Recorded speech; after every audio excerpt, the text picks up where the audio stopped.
ادامه گفتارهای رادیوی فرهنگ.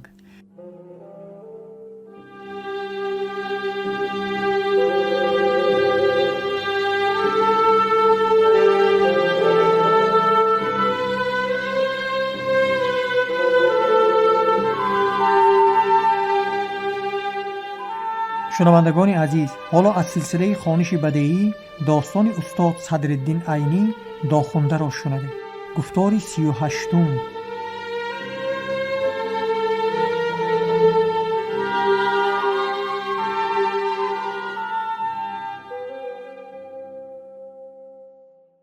بار تاجیکستانی ما را در راه آبادی چگونه دریافتید؟ گفته پرسیدن کاتبیچی که داخونده را مجبور کرد که اندیشه های خود را به یک سو گذاشته به این پرسش جواب دهد. پیشانه خود را تا نیمه سر با کف دست خود یک مالیده گرفته و به گپ در آمده گفت: تاجیکستان نو را هنوز تمام ندیده ایم.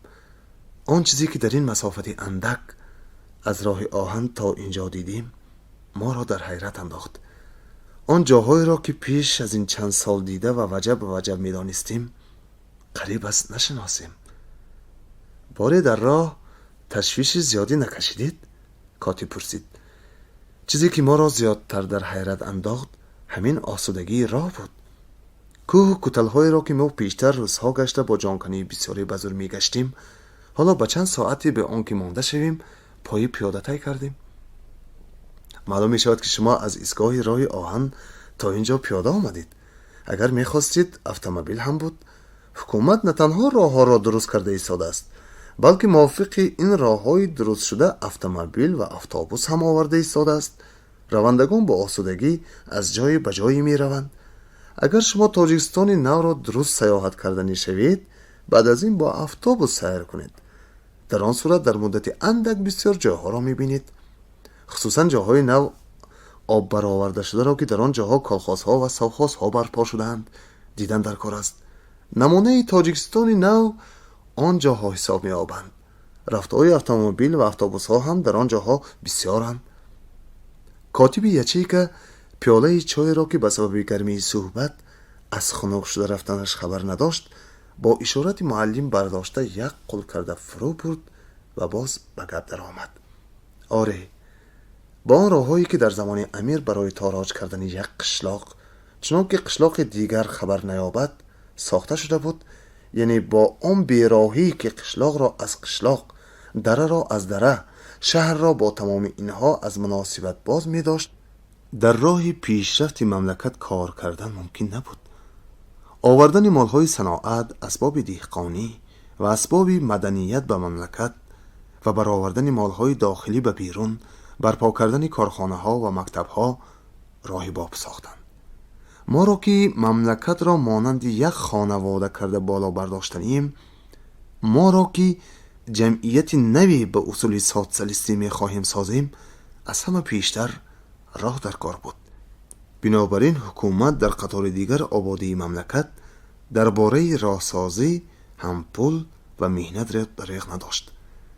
از روی کتابچه‌ای که درباره حسابات حکومت در انجمن دیوم چاپ شده بود، در این 2 سال آخری برای راهسازی و اسباب بارکشانی صرف شدن 5-6 میلیون سوم معلوم می شود. لیکن هنوز این کارها در این راه از نوک خمیر فطیر است. ما باید در آینده همه راههای مملکت را از سر نو سازیم تا که از خزینه های روی زمینی و زیر زمینی تاجیکستان مهنتکشان تاجیکستان به خوبی فایده برند. اگر ما به طرف جاهای نو آب برآورده رفتنی شویم، اتومبیل را کی و از کجا میابیم؟ داخونده پرسید. از همین جاها هم هفته 3-4 بار اتوبوس میگذرد. اگر به لب کافرنهان روید هر روزه یافت می شود. لیکن شما 1-2 روز به ما میهمان شوید و کوفت راه را برارید، پس از آن به دیگر جا می روید. گفت کاتب یچی که و با صحبت میکنیم گویان با فاطمه بیگیم هر دو خسته از کتف آمدند و 1-2 قدم آن سو رفته میان خود گفتگوزار کرده باز پس به پیش میهمانان برگشتند. کاتب یچی که ما میخواهیم به شرف شما میهمان عزیزمان مجلس عمومی شورای جماعت را جیغ زنیم و در آن مجلس از وجه‌های آبادی تاجیکستان گپ زنیم. از شما میپرسیدیم که ساعت 5 بیگاهی به کلوب قشلاق حاضر میشدید. مهمانان این تکلیف کاتبی یچیکا را منتدار شده خوش قبول کردند. مسکین زاده و فاطمه بیگیم رفتند. اما هنوز حواس داخونده به آن زن میان سال بند بود. عاقبت گلنار خودداری کرده نتوانسته آهسته: چرا از دیدن این زن بی‌پایی شدی؟ مگر از این پیش با وی علاقه داشتی؟ گفته نیم هزیل و نیم از تگ دل کرده از داخونده پرسید: این زن به من بسیار شناس می نماید، اما هرچند فکر می کنم به کجا دیدنم به یادم نمی رسد. گمان می کنم که باید این زن را پیشتر نه یک بار بلکه بارها دیده باشم، اما در کجا و کی این به یادم نمی رسد. این احوال است که حواس مرا تمام پریشان کرد. فاطمه، این نام به من بسیار نزدیک است. معلم که از پس کاتب و رئیسه برای یازیدن رفته بود باز آمد و مهمانان خود را گرفته به گردش برد. فصل ششم: آبادی. در کلوب قشلاق مرد و زن جماعت غون شده بودند. فاطمه بیگیم از نام شورای جماعت مجلس را گشاده مهمانان عزیز را خوش آمدید گفت و برای معرضه درباره آبادی تاجیکستان به کاتب جوابگر یچیکا مسکین زاده سخن داد. وقتی که فاطمه بیگیم گپ میزد باز دقت داخونده به طرف او کشیده شده و آهسته به گوش گلنار: یقین که من این زن را پیش از این دیدم، لیکن عجب است که با وجودی فراموش نکردنم هیچ یک از چیزهای دیده و شنیده خود در کجا دیدن این زن را از یاد برآوردم. معلوم می شود که علاقت با این زن سخت نشده بوده است، گفته گلنار شوخی کرد. گلنار، از تو میپرسم که بعد از این از خصوص علاقم با دیگر زنان گپ نزن. هرچند میدانم که هزل میکنی، با وجود این علاقه با دیگران را که مقصد از این علاقه معلوم است از زبان تو هم باشد تا به شنیدن ندارم.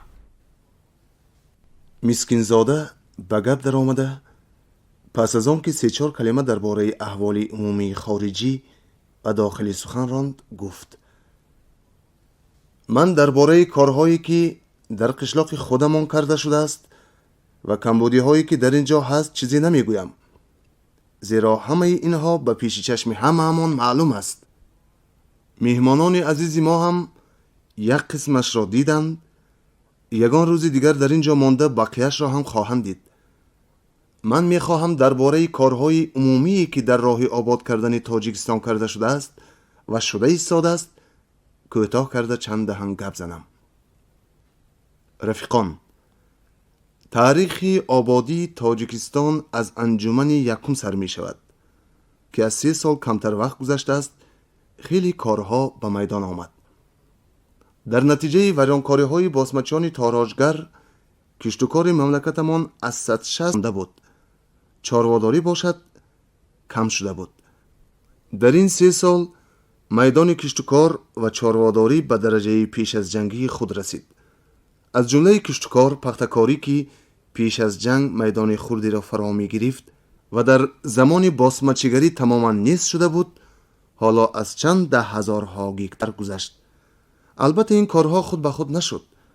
از یک طرف غیرت عمومی مهنتکشان باشد، از طرف دیگر راهبری درست فرقه و شورا پول را دریغ نداشته صرف کردن حکومت، یارمندی های مادی و معنوی مهنتکشان ازبکستان و SSSR به این کارها سبب شد. در مدت این 3 سال برای درست کردن جایهای کهنه باطل شده، برآوردن جایهای نو از دریاهای کافرنهان، وخش، قزلسو، سرخاب مبلغها صرف شد که با این خراجات هزارها گیکتر زمین آبیاری کرده شد. به مبلغهای کلان اسبابهای دهقانی آورده در میان دهقانان پهن کرده شد. در راه دفع کردن ضرر رسانیدگان خواجگی قشلاق هم پولی بسیار صرف شد. قرضگویان به دهقانان کم بضاعت و بی بضاعت یارمندی های مادی بسیاری داده شد. درجه بهبودی احوال اقتصادی مهنتکشان تاجیکستان را از همین جا باید قیاس کرد که پیش از جنگ بیشترین خانواده ها همه چیزهای درکاری روزگار خود را خود تیار می کردند.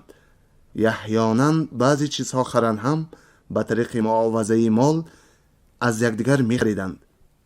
مالهای صنعتی که در زمانهای آخری به بخارای شرقی به تاجیکستان امروزه آورده می شد، به روزگار یک گروه دولتمندان و عملداران که آنها ثمره مهنت عامه را به خود کرده بودند صرف می شد. بعضی مالهای صنعتی به دست مهنتکشان در آید هم باز به جای پول نقد دست به دست می گشت و عاقبت به جای مالیات و مهرانه به حاکم و قاضی می رفت. در زمان بازمچه‌گری باشد از اسباب روزگار نام چیز اثری نماند، همه برباد رفت. اما در مدت این 3 سال آخری میلیون ها سومین مالی صنعتی آمده به اهالی فروش یافت. این خیلی به بهبودی روی آوردن احوال اقتصادی مهنتکشان را نشان می دهد. وقتی که ما درباره آبادی مملکت سخن می رانیم باید این نکته را فراموش نکنیم که پیش از جنگ هر چیزی مملکت مال عملداران امیر، ملایان، ایشانان و دولتمندان بود. عامه مهنتکشان مملکت باشند به منفعت این گروه خرد مفتخور بندوار کار می کردند و در نتیجه از گرسنگی می مردند و یا از مرده بدتر شده می گشتند. حالا باشد آبادی به صفت آبادی عامگی پیش می رود. هر کامیابی نسیم کام عامه مهنتکشان می شود. شوق و رغبت عامه مهنتکشان به طرف عامگی کردن کارها روز تا روز می افزاید. یک نشانه این شوق و رغبت پیشروی کاری کاپراتیوانیدن است. در مدت 3 سال آخری صدها شرکت خواجگی قشلاق برپا شده. به این شرکت‌ها هزارها خواجگی اعضا شدند. از سودخور و از حنات خلاص کننده بودن شرکت را اعضایان فهمیده گرفتند. یک قدم دیگری که به طرف عمومی و سوسیالیستی کردن مملکت نهاده شده است کارهای کلخازی و سوخازی است.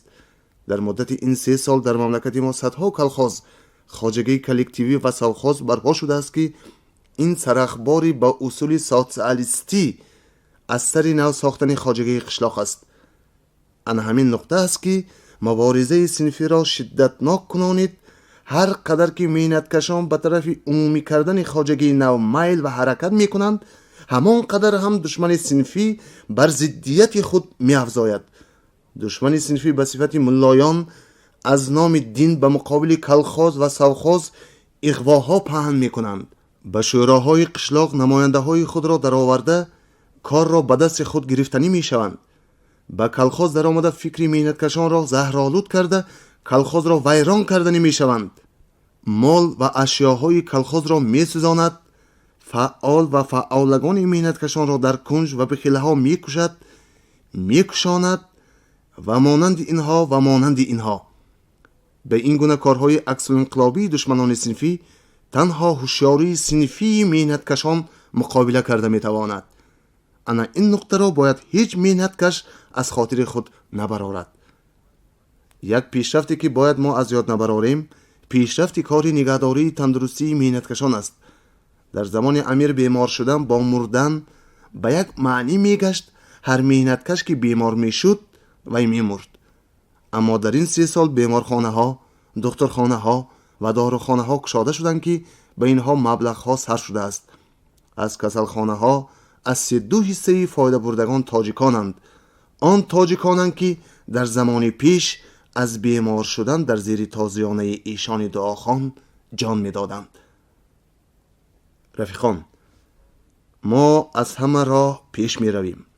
بجای یک کچوب، آونگ و رفک با راه های عرابه و اتومبیل گذر سیر و گشت کردن، بجای خر لنگ به ایروپلان و آتش عرابه سوار شدن کمکار نیست. صناعت هم خیلی پیش رفت. زوادهای پخت زرزکنی، زوادهای روغنگری و صابونپزی، آسیاهای آتشی و دیگرها از یک طرف مملکت را آباد می‌کرده باشند، از طرف دیگر اینها کارخانه‌هایی هستند که در آنجا مایه‌های پرولتارهای تاجیکستان به هم می‌رسند. رفیقان، البته شما خواهید پرسید که تاجیکستان یک مملکت خرابی پسمانده و تالان دیده بود. به بالای این حکومت سالهای اول فقیری مردم را در نظر گرفته مالیات و انداز را بخشید. در سالهای آخری مالیات انداخته شده باشد هم مبلغی از این را در آمده شده نظر به خراجات هایی که تو شمرده گذاشتی به حسابی هیچ است. پس این مقدار مبلغ کلان را حکومت از کجا یافته خرج کرد؟ رفیقان، البته شما به این پرسش حق دارید، لیکن یک نکته را نباید فراموش کرد که قاعده حکومت شورایی به پسمانده ترین جایهای یارمندی را زیادتر رسانیدن است تا که همه مهنتکشان در کارهای اقتصادی و مدنی برابر پیش روند. از روی همین قاعده مهنتکشان SSSR هیچ گونه یارمندی مادی و معنوی را از ما دریغ نداشتند. حکومت SSSR در خزینه عمومی خود را برای تاجیکستان که یکی از پسمانده ترین مملکت های دایره خودش بود گشاده ماند. این است که ما از وجه خراجات تنگی نکشیده ایم. رفیقان، من این حسابات را از هوا نگرفتم. همه اینها در کتابچه‌ای که برای حساب دادن به انجمن دویم چاپ شده است نوشته شده است. در اصل ما برای اثبات کردن آبادی مملکت به این گونه حساب‌ها احتیاج نداریم. همه کامیابی‌های ما به پیش همه نمایان است.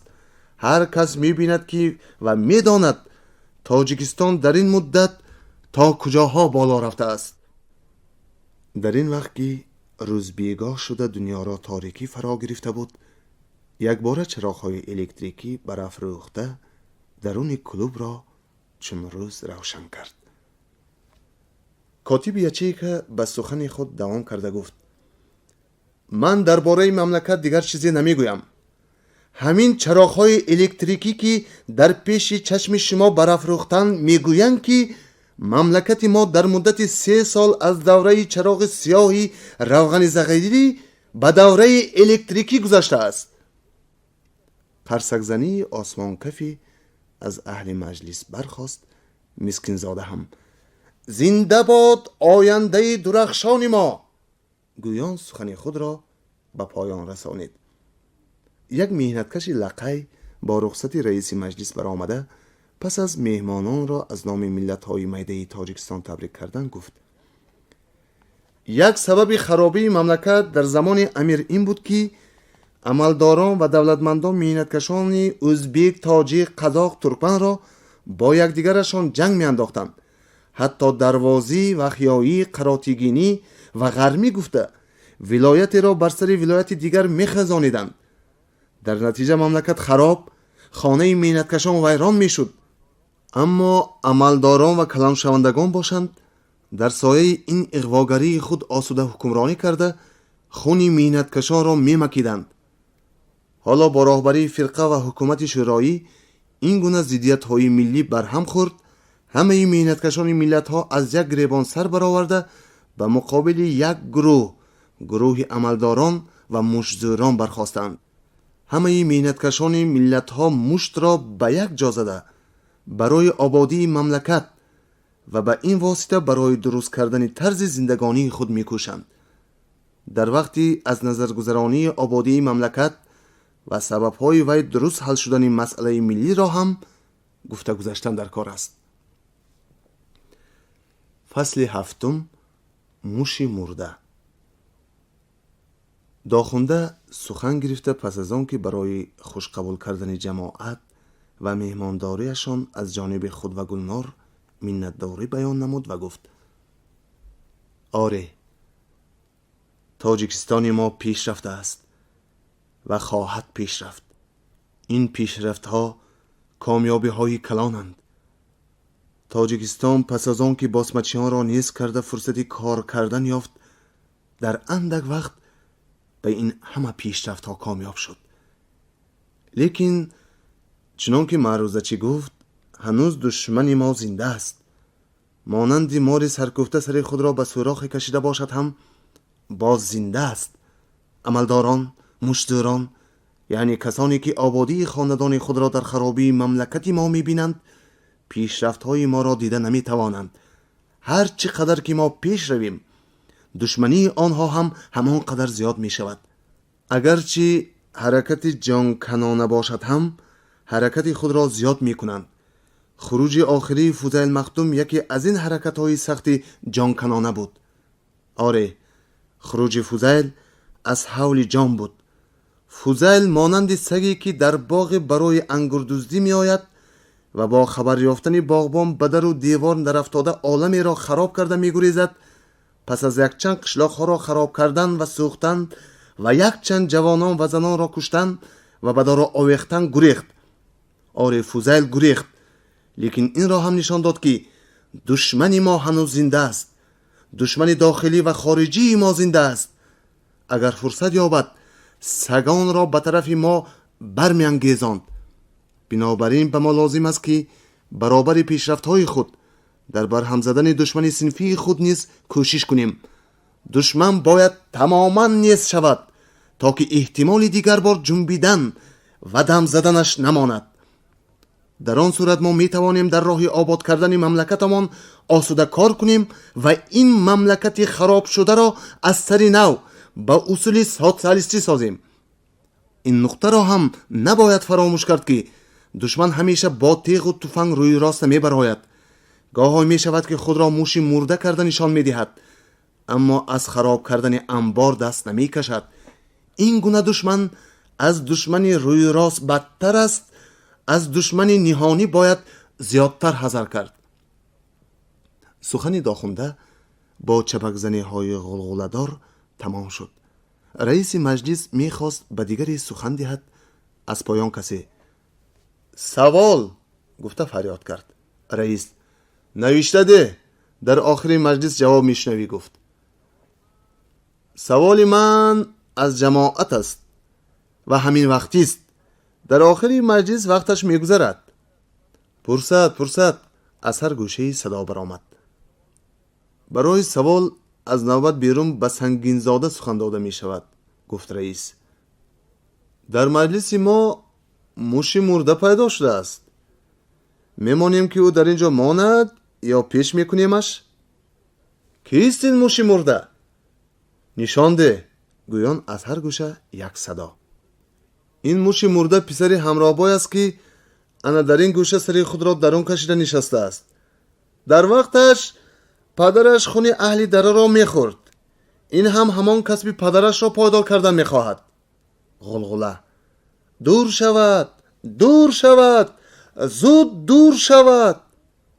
همه چشمها به آن طرفی که سنگین زاده اشاره کرده بود دوخته شدند. گلنار و داخونده باشند برای دیدن این شناس کهنه خود از جای خودهاشان نیمخیز شدند. موشی مرده خیست و در زیر صدای نیز شودها و پایکوبی های مردم از در برآمد. داخونده به گلنار این همان سواری است که امروز در راهش دیده بودیم اما نشناخته بودیم گفت. این موشی مرده پسری همراه بای نامزد اولی گلنار بود. فصل 8 آزادی زنان. گلنار سخن گرفته گفت. پیشرفت تاجیکستان معلوم است. یکی از پیشرفت‌های نمایان این آزادی زنان است. در زمان پیش اگرچه زنان در زینت دادن خانه دولتمندان و در ظلم کشیدن آزاد باشند هم در کارهای عمومی مملکت همراهی کرده نمی توانستند. مجلس ها آن طرف استد در کوچه ها هم آزادانه برآمده نمی توانستند. حالا می بینیم که صدها زن در کارگاه ها و کالخاس ها کار کرده زندگی خود را خود می گذرانند. در مکتب ها می خوانند، در مجلس ها همراهی می کنند و در خود همین مجلس هم قریب نیمه خانه را زنان پر کردند. رئیسه شورای جماعت زن است که این به درجه رهبری رسیدن زنان را نشان می دهد. فاطمه بیگم سخن آخرین را به خود گرفته گفت. آره، ما پیش می رویم. یک نشانه پیشرفت ما چنانچه رفیق گلنار گفته گذشت آزادی زنان است. هرچند هنوز این مسئله تماما حل نشده است، هرچند هنوز خواه در خواندن باشد و خواه در کار کردن زنان برابر مردان قابلیت خود را به کار ندر آوردند، با وجود این در این راه خیلی کار کرده شد. این سال در شوراهای جماعت خیلی از زنها خواسته شدند که از اینها چند نفرشان کارهای راهبری را ادا می کنند. چنانچه رفیق یادگار گفت هر قدر که ما پیش می رویم دشمنی ما هم حرکت خود را زیاد می کند. دشمن نقطه های پیشرفت ما را می داند و هجوم خود را به همان نقطه می آورد. دشمن می داند که اگر زنان آزاد شوند، اگر مردم باسواد شوند، دیگر آنها را فریب دادن و به بالای آنها حاکمی کردن ممکن نخواهد شد. بنابراین فوزل در خروج آخرین خود بیشتر به همین دو نقطه هجوم آورد. زنانی آزاد شده را کشت و به دار کشید. معلمان را که برای باسواد کردن مهنت کشان کار میکردند گوسفندوار سر برید. لیکن فوزیل در حساب خود سهو کرده بود. وی تاجیکستان امروزه را به تاجیکستان سالهای 1923-24 قیاس کرده بود. وی گمان میکرد که تا رسیدن عسکر از دوشنبه غرب را قتل عام خواهد کرد. لیکن هنوز وی خمار خونریزی خودش را ناشکسته ایروپلان‌های ما مانند جزای آسمانی به سرش رسیدند و دستگاه خونریزی وی را در یک چند ساعت زیر و زبر کردند. فوزیل گریخت، اما هنوز فوزیلیان مشزوران هستند. چنانچه رفیق یادگار گفت ما باید تا تمام محو شدنشان با اینها مبارزه بریم. عسکران این مبارزه عامه مهنت کشانند. فاطمه بیگیم در زیر چپکزنی ها: زنده باد پیشرفت تاجیکستان، زنده باد آزادی زنان، نیست باد دشمنان صنفی ما، گویان مجلس را بسته اعلان کرد. اما بداخونده که از آتش زبانی ها و سخنوری های این زن کوهستانی حیرتش زیادتر گردیده بود که بودن آن همچنان پوشیده ماند. فصل نهم: قافله مدنیت. افتابوس از میانه کوهسار با راه کلانی که در قله های کوه و چقوری های دره پشتی ماهیوارش ساخته بودند به دشت وسیع هموار برآمد. در دو طرف راه جویچه هایی که در وقت زمستان و بارانگری وظیفه آبگریزی و در فصل تابستان و خشکی خدمت آبپاشی و آبریزی را ادا می‌کردند کشیده شده بودند. افتابوس در این راه هموار سنگفرش با غرش رعد مانند خود چون برق در جولان بود. جز مارهای دوگزی، کلموش‌های خرگوش مانند، خارپشت‌ها و سنگپشت‌های کلان که گاه گاهی از پیش می برآمدند راه وی را چیزی خدک نمی‌داد. این جانوران از کجا، با کجا و برای چی می روند؟ گفته داخونده از یکی همسفران افتابوس سوار خود پرسید. زمین های این طرف چندین سال باز از کشت و کار مانده، جایهایشان ویران شده رنگ یک دشت سوخته را گرفته بودند. در این جاها از آدم و از حیوانات خانگی نشانه‌ای نمانده بود. در زمان این خرابی ها هر گونه جانورانی ضررناک در اینجا بسیار شده این دشت بی صاحب را صاحبی کرده گرفته بودند. وقتی که در این جاها آب برآورده شده دوباره رو به آبادی آوردند. کشتزارها میته شده رفته به کار در آمدند، کالخاس‌ها و ساخاس‌ها برپا گردیدند. دیگر این جانوران را در این جاها مجال زندگانی نماند. بیشترین اینها در قطار ضرر رسانندگان خواجگی قشلاق با تدبیرهای اگرنامی کشته شدند. زنده ماندگانشان همینطور از جاهای آباد شده به طرفهای خرابی بی آدم می‌گریزند. افتابوس مانند قافله مدنیت پرولتاری هر گونه مانعه های راه خود را پایمال می کند. این جانوران ضرررسان را زیر کرده پیش می رفت. تا رفت اثر آبادی زیادتر می شد. دو طرف راه ها کشدارهای پخته، علفی نچقه، باغچه های نوی سبز و خرم و عمارت های تازه بینای زیبایی منتظم زینت می دادند. افتابوس در پیش یک قشلاق نوآباد که کوچه و بیناهایش به طرز اروپایی ساخته شده بودند ایستاد. کندکتور به داخونده و گلنار: این است جای فرآمد شما، گفته قشلاق را نشان داد. داخونده و گلنار اینجا فرآمدند و افتابوس دوباره به راه در آمده در 5 دقیقه از نظرها غایب شده رفت.